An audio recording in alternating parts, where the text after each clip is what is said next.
tema di setiap waktu pendaftaran murid baru ataupun orang tua murid melanjutkan anaknya untuk sekolah ke jenjang berikutnya adalah menjadi momok yang begitu besar di kalangan masyarakat, terutama di kalangan masyarakat yang kurang mampu, di mana minimnya jumlah sekolah negeri dalam satu kelurahan, sedangkan bila anak mereka sekolah ke sekolah swasta dan sangat membebankan mereka. Assalamualaikum warahmatullahi wabarakatuh guys. Saat ini kita dihadapkan dalam rangka pemilihan calon presiden dan cawapres atau calon wakil presiden. Jadi di sini saya punya beberapa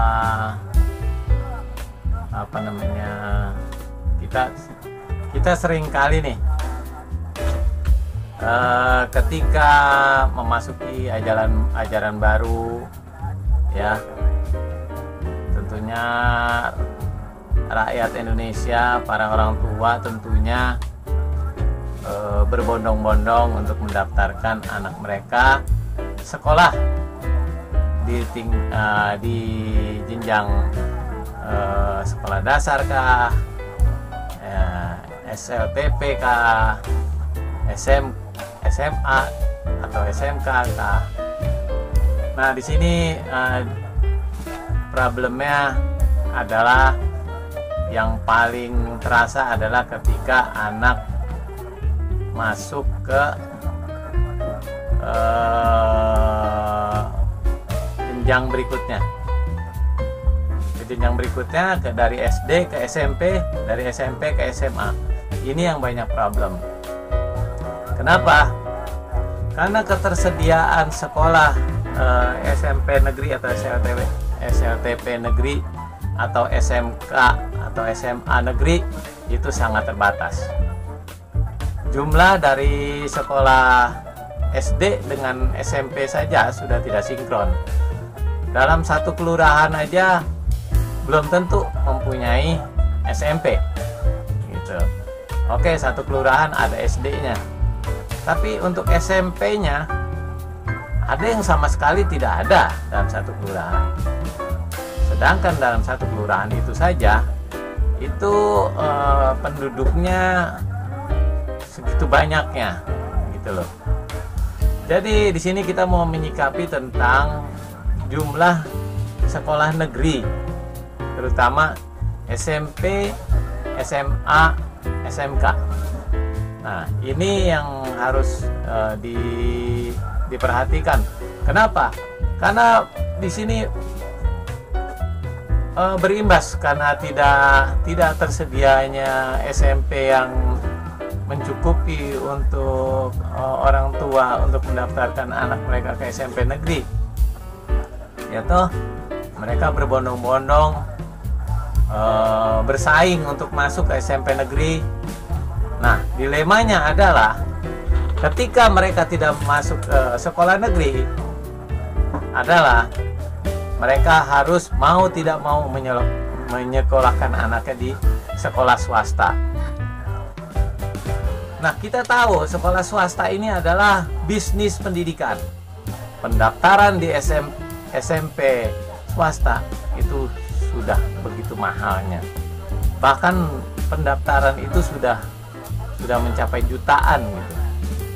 Biaya pendaftaran itu bisa jutaan per satu siswa. Nah, disinilah kendalanya.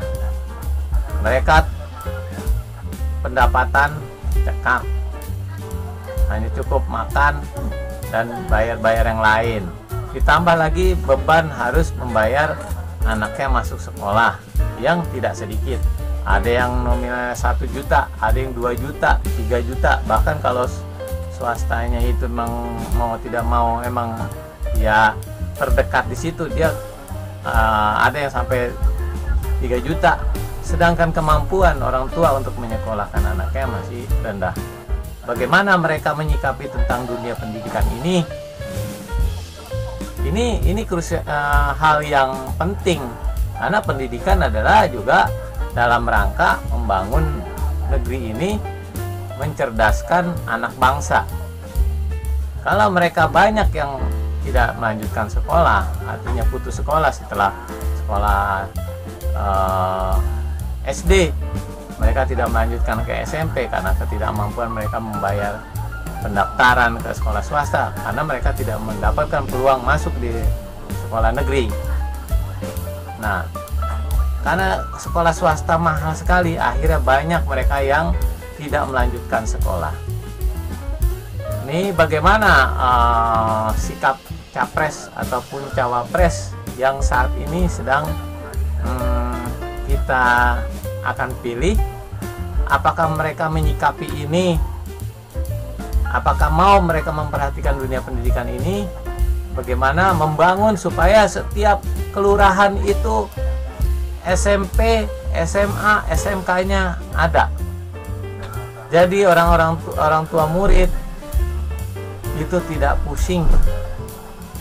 Ya, bagi mereka yang memang pendapatannya kurang atau bahkan mereka tidak mampu untuk menyekolahkan anaknya berikutnya, maka kalau ada SMP negeri tercukupi, SMK negeri tercukupi, SMA negeri jumlahnya tercukupi, niscaya ini sangat bermanfaat buat rakyat dan pendidikan masyarakat atau rakyat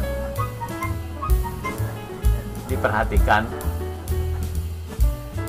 Ya, coba, ini kan suatu hal yang bukan suatu rahasia umum. Sekolah swasta itu sudah merupakan suatu bisnis pendidikan. Yang mau tidak mau ya, kalau memang anaknya mau pinter atau mau mendapatkan ijazah, ya mereka harus sekolah. Kalau tidak sekolah, ya sulit nanti mereka untuk bersaing untuk mencari kerja gitu. Ada yang sudah umurnya ya lumayan gitu, harusnya sudah selesai sekolah belum gitu, akhirnya kan menjadi beban negara lagi, pengangguran karena tidak punya ijazah, tidak ada pengakuan, maka mereka tidak bisa untuk melamar kerja. Ini saya minta nih para capres dan cawapres, coba perhatikan sektor sekolah atau jumlah sekolah yang ada di setiap kelurahan itu semua dicukupi. Dibikin supaya bisa pendidikan warga di sekitar satu kelurahan itu terpenuhi. Jadi SMP, SD, SMP, SMA, SMK terpenuhi. Sekarang ini jomplang gitu, jomplang. Dalam satu kelurahan aja tidak ada SMP-nya, tidak ada SMK-nya. Mereka harus ke kelurahan lain, bahkan sampai jauh gitu, sampai jauh sekali. Sedangkan orang tuanya sendiri tidak bisa mengantarkan anaknya sekolah ke sana. Ya kalau mereka mampu sih, mereka bisa sewa orang untuk antar pulang pergi sekolahnya. Nah, dengan dekatnya sekolah-sekolah itu di lingkungan penduduk, maka minimal itu sudah meringankan beban rakyat gitu. Ya tinggal capres, cawapres bagaimana menginstruksikan Kementerian Pendidikan untuk memperhatikan jumlah sekolah setiap kelurahan. Ya, nanti di seluruh Indonesia, bukan hanya di Jakarta, bukan hanya di Jawa Barat, bukan di Jawa Tengah, bukan di Sumatera, tapi seluruhnya gitu. Kalau memang mereka yang mampu, ya mereka bisa masuk sekolah swasta. Karena sampai saat ini itu dilema. Setelah ajaran baru, masuk mau ajaran baru, itu lulus sekolah, anaknya pada pusing, orang tua murid mau cari sekolah di mana. Contoh di daerah di Jakarta itu untuk masuk ke SMK itu paling minim itu 1,5 juta, itu udah paling murah untuk pendaftaran sekolah swasta. Ya, itu 1,5 juta, itu baru pendaftaran. Belum SPP-nya. SPP-nya itu 350.000. Itu udah paling murah ya untuk sekolah swasta SMK. Belum lagi nanti ada uang program pendidikan itu sampai dengan 1,5 juta. Kalau di total itu hampir 4 juta gitu loh. Buat pendaftaran, uang pendidikan, kegiatan pendidikan, sama SPP sebulannya, belum SPP yang berikutnya. Nah, makanya kita mau tahu nih, apakah mereka memperhatikan dunia pendidikan? Karena selama ini yang dibicarakan di media sosial atau di debat-debat atau di kalangan ya mereka berkampanye, kebanyakan tuh perhatikan cuman ya jauh dari pendidikan gitu loh. Yang mereka perhatikan hanya ekonomi, pembangunan, tapi sedangkan pendidikan ini sepertinya kurang diperhatikan. Ini kita minta nih pada calon presiden urutan 1 Pak Anies Baswedan, kedua Pak Prabowo, urutan 3 Pak Ganjar. Bagaimana? Apakah Anda mau berusaha untuk memenuhi jumlah sekolah ya di seluruh Nusantara ya? Karena minim banget. Di Jakarta aja itu satu kelurahan itu tidak punya SMP, tidak punya SMA atau SMK negeri. Ini kita bicara negeri gitu. Karena ini sudah menjadi suatu hal yang sangat mengganggu pikiran masyarakat gitu.